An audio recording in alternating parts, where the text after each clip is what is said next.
سننے کی صلاحیت رکھتا ہو. تو اب السلام علیکم یا اہل القبور یہ خطاب بتاتا ہے کہ قبر والے قبر میں ختم نہیں ہے، بلکہ ان کو سلام کرنا اس بات کی طرف ہمیں غمازی کرتا ہے، یہ رہنمائی کرتا ہے کہ صرف وہ ایک جگہ سے دوسری طرف منتقل ہوا ہے، وہ ختم نہیں ہو گیا. میرے اور آپ کے آقا مولا صلی اللہ علیہ وسلم نے فرمایا جب تم سلام کرتے ہو وہ سلام کا جواب دیتے ہیں، لیکن تم ان کے جواب کو سن نہیں سکتے. سلام تو سلام رہا، یسمع قرانیالہم، تم جب اوپر چلتے ہو تو تمہارے جوتوں کی جو آہٹ ہوتی ہے، تمہارے چلنے کی جو آواز پیدا ہوتی ہے، حضور نے فرمایا جس کو تم مردہ کہتے ہو وہ بند قبر کے اندر اس کو بھی سن رہا ہوتا ہے.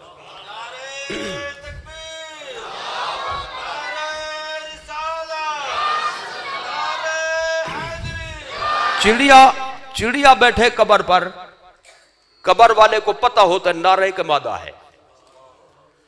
ایک شخص نے کوہنی کے ساتھ ٹیک لگائی ہوئی تھی قبر کے ساتھ. حضور نے فرمایا تنحا، ہٹ جا، لا توزے صاحب القبر، قبر والے کو دکھ نہ دے. جی ولا توزا، مزے کی بات آگے بھی فرمائی، کہیں ایسا نہ ہو وہ تمہیں بھی نقصان پہنچا دے. جی تو معلوم ہے قبر والے دینے والے ہوں تو دے بھی سکتے ہیں. ہٹ جائے ایک طرف، تکلیف نہ دے اس کو. جی تکلیف اس کو ہوتی جس میں زندگی ہو، جس میں حیات ہو. تو اب ذرا غور فرمائے، اہل سنت و جماعت کے عقیدے میں جب مرنے کا مطلب ختم ہو جانا نہیں، مرنے کا مطلب ہے ایک جہان سے دوسرے جہان کی طرف منتقل ہو جانا. جی تو اس سے زندگی کی نفی نہیں ہوتی. ایک جملہ عرض کرتا ہوں بالکل 100 کا ایک. دیکھیے عذاب قبر ثواب قبر برحق ہے یا نہیں؟ جی فاسق و فاجر، کافر و مرتد بے ایمان، اس کو قبر میں کیا ہوتا ہے؟ عذاب ہوتا ہے. جو نیک ہو، متقی و پارسا ہو، اس کی قبر کو جنت کے باغوں میں سے باغ بنا دیا جاتا ہے. تو جب ہے ہی پتھر کی طرح تو پتھر کو ڈنڈے مارنے کی کیا ضرورت ہے؟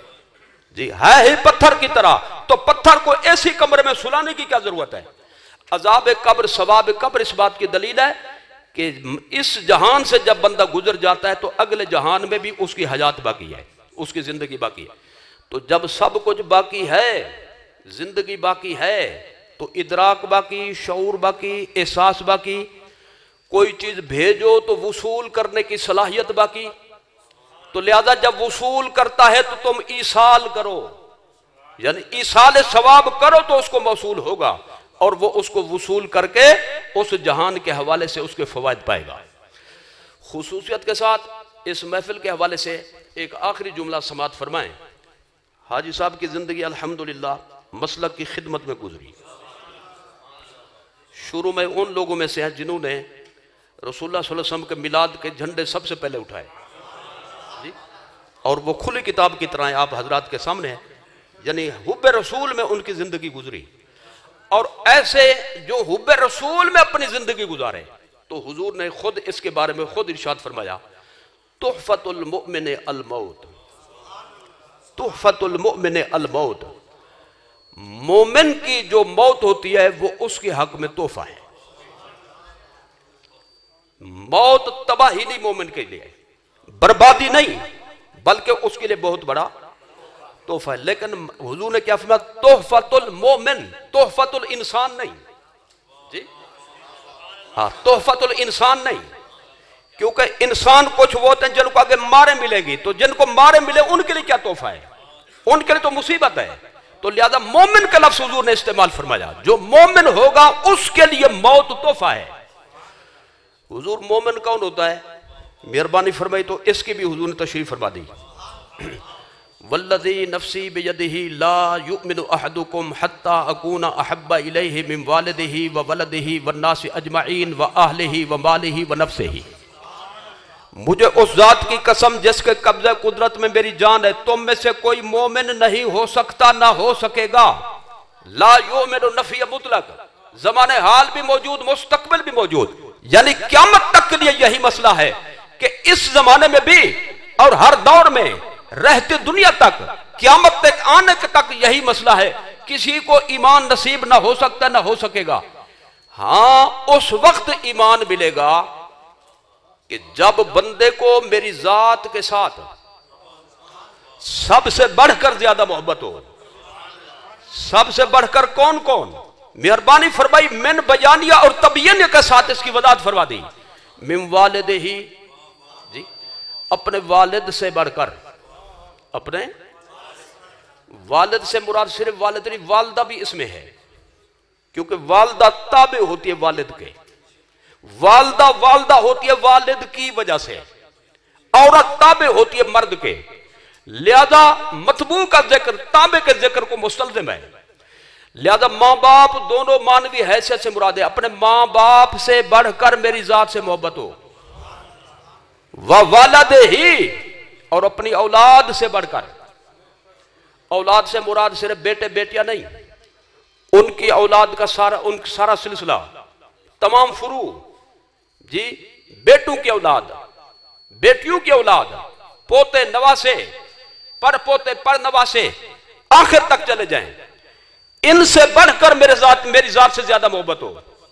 والناس سے اجمعین، تمام خیش و اقارب سے، دوست و احباب سے بڑھ کر میری ذات سے محبت ہو. وَأَهْلِهِ وَمَالِهِ، اپنے کمائی کے مال زیادہ محبت ہو. اپنے اہل و عیال سے میرے ذات زیادہ محبت ہو. حضور نے صلی اللہ علیہ وسلم، جی جس طرح ہم اپنے محاور میں کہتے ہیں مکدی مکاؤ، جی سب سے زیادہ پیاری چیز ہوتی ہے بندے کو اپنی جان.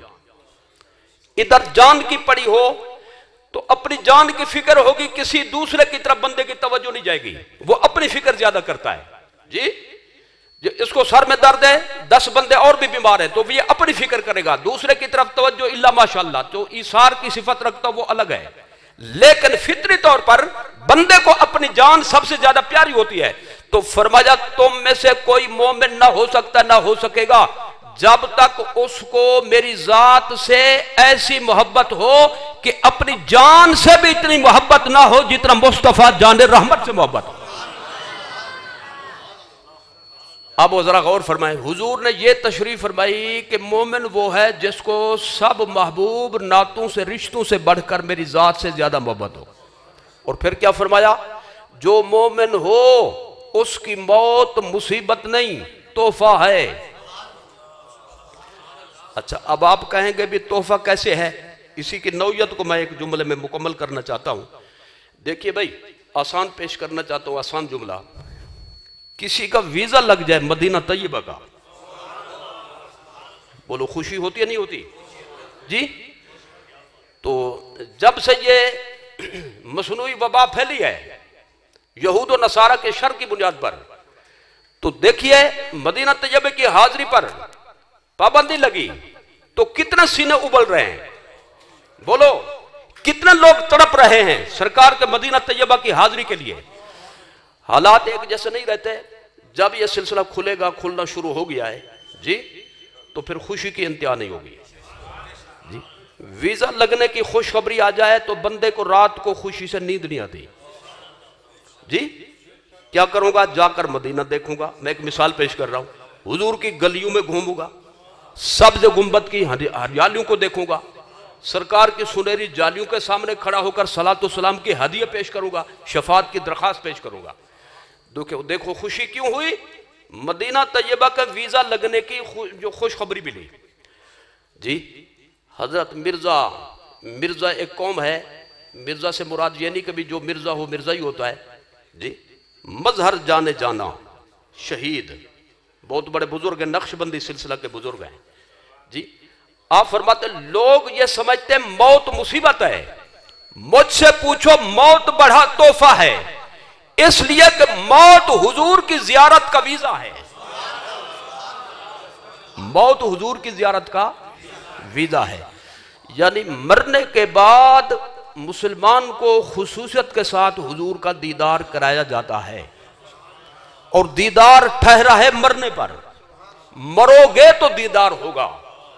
تو اب بتائیے مدینے کی گلیوں کو دیکھنے کے لیے جب اتنا تڑپتا ہے اللہ کے محبوب کا عاشق، تو جب خود سرکار کی زیارت کی خوشخبری ملے تو جو ایسا ایمان والا مر جائے تو حضور فرماتے ہیں تحفۃ المومن الموت. ایسے مومن کے لیے موت مصیبت نہیں بلکہ تحفہ ہے. اچھا اب لوگ اس بحث میں پڑ گئے پتہ نہیں زیارت ہو سکتی ہے کہ نہیں ہو سکتی. جی میں لمبی چوڑی بات نہیں کرتا، صرف اس کی تکمیل کرنے دے، مجھے اجازت لے رہا ہوں آپ سے. دیکھیے بھائی، ایک مسئلہ ہے کہ بندہ اپنے موت کی دعا کر سکتا ہے یا نہیں. بندہ یہ دعا کرے یا اللہ مجھے مار دے، مجھے موت دے دے، جائز ہے کہ نہیں ہے؟ جی تو مطلقاً ایسی دعا کرنا جائز نہیں. وجہ کیا ہے؟ وجہ یہ ہے کہ دنیا کی جو زندگی ہے یہ آخرت کو سنوارنے کا ذریعہ ہے. اگر کوئی بندہ یہ دعا کرے گا تو اس کا مطلب یہ بنے گا کہ میں اپنی آخرت کو نہیں سنوارنا چاہتا، آخرت کے لیے میں کچھ نہیں کرنا چاہتا، لہذا یہ دعا جائز نہیں. لیکن اگر مشروط دعا کرے موت کی تو اس کی چند صورتیں ہیں. مثلا یہ کہ فتنات کا دور ہو، ایمان پہ ڈاکے پڑ رہے ہوں، نیکی کا بچانا مشکل ہو جائے، تو مشروط طور پر یوں کہنے کی اجازت دے دی گئی کہ اللہ سے یوں کہو یا اللہ جب تک زندگی بہتر ہے زندہ رکھنا، اور جب ہمارا مرنا بہتر ہو تو ہمیں موت دے دینا. تو مرنے کی دعا پھر بھی نہیں ہے حقیقی معنی میں، بلکہ مالک کے سپرد کیا گیا ہے معاملے کو. کیا کیا؟ مالک کے سپرد کیا گیا ہے جب وہ بہتر سمجھے. لیکن ایک جملے پر مطلقاً مرنے کی دعا کی اجازت دی گئی. امام شارح بخاری علامہ قسطلانی رحمت اللہ تعالی علیہ نے فرمایا کہ ایک روایت کے مطابق جو بندہ مسلمان ہو فوت ہو جائے تو مرنے کے بعد اسے حضور کا دیدار ہوتا ہے. اگر اس جذبے کی بنیاد پر دعا کرے مرنے کی کہ مروں گا تو دیدار کروں گا، تو علماء نے فرمایا پھر دعا کرنے میں کوئی حرج نہیں. تو اگر دیدار ہوتا ہی نہیں تو دعا کا مسئلہ چھیڑا کیوں علماء نے؟ جی اور میں تو دعوت فکر دینا چاہتا ہوں، جو بحث میں پڑ جاتے پتہ نہیں حضور آ بھی سکتے ہیں یا نہیں آ سکتے، زیارت ہوگی یا نہیں ہوگی. پہلی بات یہ ہے کہ بھئی جو ایک فائدے کی چیز بندے کے کانوں میں آئے وہ کیا تمنا کرے گا؟ ہونا چاہیے نہیں ہونا چاہیے؟ جی ہونا چاہیے. اور اگر نقصان کی بات تو کہے گا اللہ کی پناہ، اللہ اس سے بچائے. تو میں صرف اتنا کہنا چاہتا ہوں، پہلے یہ بتائیں، بحث کرنے کی ضرورت انشاءاللہ نہیں رہے گی. حضور اگر آنا چاہیں، اپنے غلام کو شرف بخشنا چاہیں، آ سکتے ہیں یا نہیں؟ ایک بات تو یہ سوچ لیں، حضور آنا چاہیں، تشریف لانا چاہیں، آ سکتے ہیں یا نہیں؟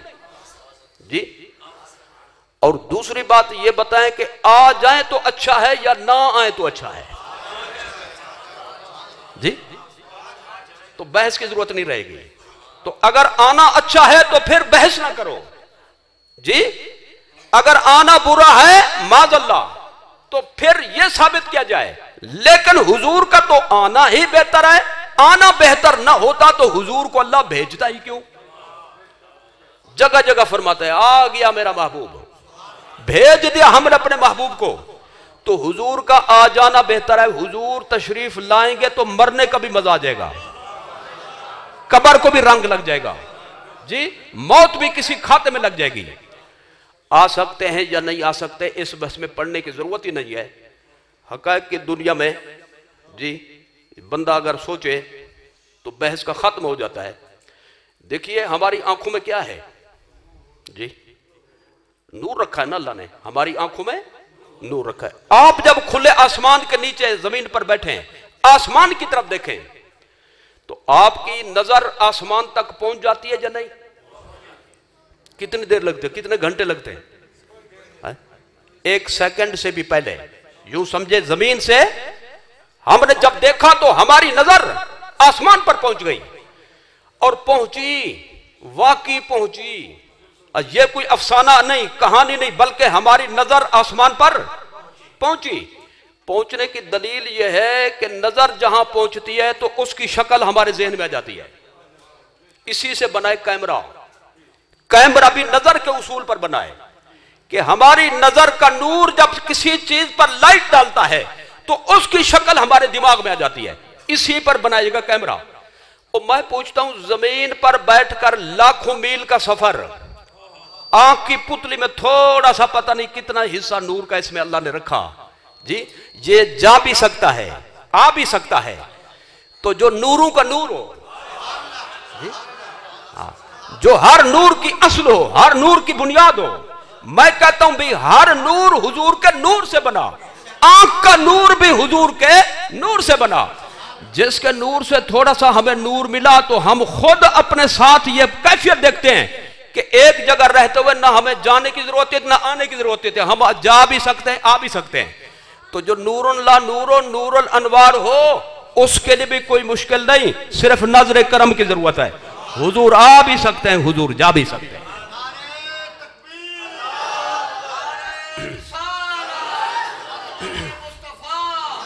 چلو اعلیٰ حضرت کی زبان میں ایک نعت ہی پڑھ دوں جی۔ انا آتوینا کل کوثر، ساری کثرت پاتے یہ ہیں، ٹھنڈا ٹھنڈا میٹھا میٹھا پیتے ہم ہیں، پلاتے یہ ہیں جی۔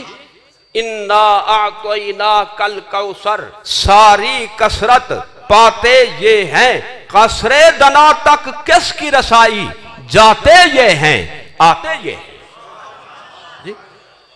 کروڑوں اربوں خربوں میل سفر کیا حضور نے معراج کی رات، گئے بھی صحیح آئے بھی صحیح۔ جس دروازے سے تشریف لے گئے تھے کنڈی ہلنا بند نہیں ہوئی تھی، جس بستر سے تشریف لے گئے تھے ابھی ٹھنڈا نہیں ہوا تھا، حضور گئے بھی صحیح حضور آئے بھی صحیح۔ تو اگر مدینے سے نظر کرم فرما کر اپنے غلام کی قبر میں تشریف لے آئیں تو کون سی بحال بات ہے؟ تو لہذا بحث کرنے کی ضرورت نہیں، بس یوں کہا کرو حضور آنا چاہے تو آ سکتے ہیں۔ اور پھر یہ کہ حضور کا آنا ہی بہتر ہے۔ جب آئیں گے جی، ایک مجرم کو کوئی پکڑ کر لے جا رہا ہو، علاقے کا کوئی با اثر بندہ اس کے ساتھ چل پڑے، اسے کوئی فکر نہیں ہوگی۔ اور جب حکومتی سرکار کی ہو جی، حکومتی سرکار کی ہو، سرکار جب ساتھ ہوں تو کون سا فرشتہ کاروائی کرے گا جی؟ کون سا فرشتہ جو ہے خلاف بیان دے گا؟ کیونکہ جب سرکار موجود ہے پھر سرکار ہی کی بات چلے گی۔ حضور کا آنا خوشخبری ہے مسلمان کے لیے۔ اسی لیے امام اہل سنت نے فرمایا قبر میں لہرائیں گے تا حشر چشم نور کے، قبر میں لہرائیں گے تا حشر چشم نور کے، جلوہ فرما ہوگی جب طلعت رسول اللہ کی صلی اللہ علیہ وسلم۔ تو حاجی صاحب اہل محبت تھے، انشاءاللہ یہ جو تمام فیض و برکات ہیں سرکار کے جی، ان کو یقیناً ملے گے ان کی قبر میں۔ اور خود حضور جب فرما چکے تحفۃ المومن الموت جی، موت مومن کے لیے تحفہ ہے، اور تحفے کی بنیاد حضور کا دیدار، تو گویا حضور کا وعدہ ہو گیا، حضور کا وعدہ ہو گیا۔ اور اللہ بھی وعدہ خلافی سے پاک ہے، اس کا محبوب بھی وعدہ خلافی سے پاک ہے۔ ان کو خوش کرنے کے لیے ضروری ہے کہ صلاۃ و سلام بھی پڑھ دیا جائے جی، تاکہ ان کے جو محفل بھی ہو جائے پوری جو وہ کرتے تھے اپنی زندگی میں۔ رحمت پہ لاکھوں سلام، شمع بز میں ہدایت پہ لاکھوں سلام، شمع بز میں ہدایت پہ لاکھوں سلام، قبر میں نور ہوگا صدقہ مصطفیٰ، قبر میں نور ہوگا صدقہ مصطفیٰ، کملی والے کی آمد پہ لاکھوں سلام، مصطفیٰ جان رحمت پہ لاکھوں سلام، شمع بز میں ہدایت پہ لاکھوں سلام، شمع بز میں ہدایت پہ لاکھوں سلام، دست بستہ ہیں کھڑے حاضر غلام اور پیش کرتے ہیں غلام مانا سلام. بسم اللہ الرحمن الرحیم. اللہم صلی وسلم مبارک علی حبیبک وآلہ وصحبہ اجمعین. ایصال ثواب کی غرض سے جس صورت میں جس قدر جو نیکیاں کی گئی ہیں، قرآن مجید کے ختمات کیے گئے، پارے پڑھے گئے، مختلف صورتیں پڑھی گئیں، کلمات طیبات کا ورد کیا گیا، حضور سرور عالم صلی اللہ علیہ وسلم پر درود و سلام پڑھا گیا، درود شریف الگ سے پڑھا گیا، کاغذ میں تفصیلات موجود ہیں، لاکھوں میں درود شریف، لاکھوں میں قرآن شریف، لاکھوں میں کلمہ طیبہ، اور اطعام و طعام کا اہتمام کیا گیا خیرات کی نیت سے. اللہ تعالیٰ تمام نیکیوں کو اپنی بارگاہ میں قبول فرمائے، تمام نیکیوں کا ثواب اپنی شان کے مطابق ہمیں عطا فرمائے. وہ ثواب اپنے محبوب سرور عالم صلی اللہ تعالیٰ علیہ وسلم کی بارگاہ اقدس میں پہنچائے.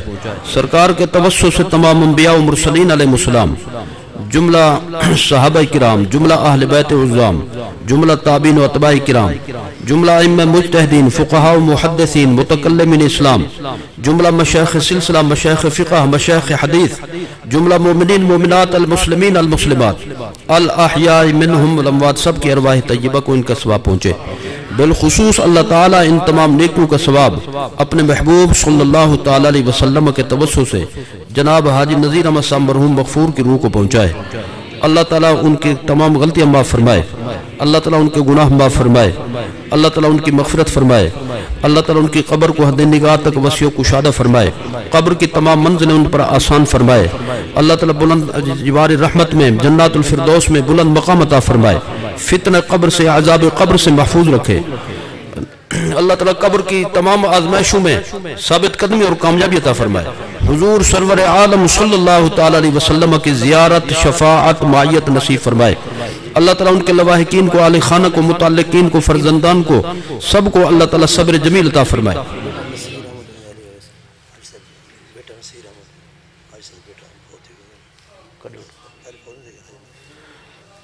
ان نیکیوں کا ثواب اللہ تعالیٰ حاجی صاحب کے تمام متعلقین جو فوت ہو گئے، اللہ تعالیٰ ان کے ارواح کو بھی ان کا ثواب پہنچائے، ان کے بیٹے کی روح کو ان کا ثواب پہنچائے.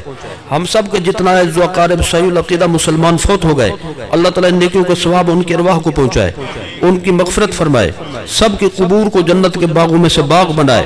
اللہ تعالیٰ ہماری یہ دعائیں ان کے حق میں قبول فرمائے. جتنے حضرات دست بدعا ہیں، بزرگ ہیں، جوان ہیں، بچے ہیں، اللہ تعالیٰ سب کی حاجات حالات کے مطابق فضل و کرم فرمائے. ہم سب کی زندگی اسلام پر رکھے، ہم سب کا خاتمہ ایمان پر فرمائے. وقت موت کلمہ طیبہ نصیب فرمائے. روز محشر اپنے محبوب کی زیارت، شفاعت، معیت نصیب فرمائے. اللہم اغفر لہ ورحمہ وعافہ واعف عنہ وکفر عنہ سیئاتہ واکرم نزلہ ووسع علیہ مدخلہ وابدلہ دارا خیرا من داری واہلا خیرا من اہلی وزوجا خیرا من زوجی واغسلہ بالماء والثلج والبرد ونقہ من الخطایا كما ينقى الثوب الأبيض من الدنس وقه عذاب القبر وقه عذاب النار لا تحرمنا أجره ولا تفتنا بعده تقبل منا إنك أنت السميع العليم وتب علينا إنك أنت التواب الرحيم وصلى الله على حبيبه محمد وآله